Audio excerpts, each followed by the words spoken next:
We're standing just at the foot of the Acropolis where the Parthenon is, here in downtown Athens, not just about a quarter of a mile away from Mars Hill where Paul preached to the Athenians.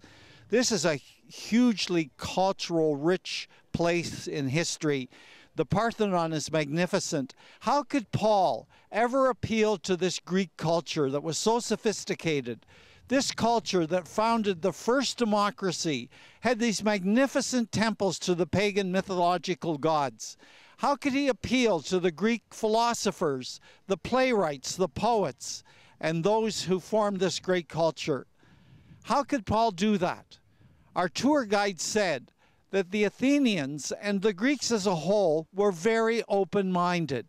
They were seeking after the truth, and they would listen carefully to Paul when he talked about Jesus, about real places where he was born at Bethlehem, the real city of Jerusalem where he was crucified and risen. They would have an open mind to listen to this history that Paul was proclaiming. For Paul, faith was not blind faith. It was based on a real man, born of a woman, born under the law, truly God and truly man in the person of Jesus Christ. And that's who he proclaimed here in ancient Greece. The Greeks sought wisdom, and the Jews sought power and miracles. And Paul wrote this to the Greeks living just a short distance from here at Corinth. When Paul wrote this, "For since in the wisdom of God, the world through its wisdom did not come to know God, God was well pleased through the foolishness of the message preached to save those who believe.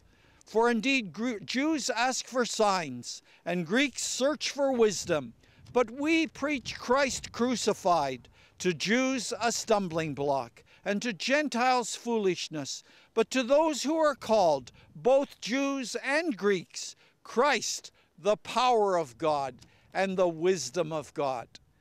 If you want to find the truth about Jesus Christ and about God, whether he exists and cares for you, be like the ancient Greeks. Open your minds. Hear the message Paul proclaimed that's recorded in the Holy Scriptures, and you will seek and find the truth about God in Jesus Christ, just as Paul proclaimed it right here to the wise and great Greeks of this city of Athens. You too can find the living, historical Lord Jesus Christ.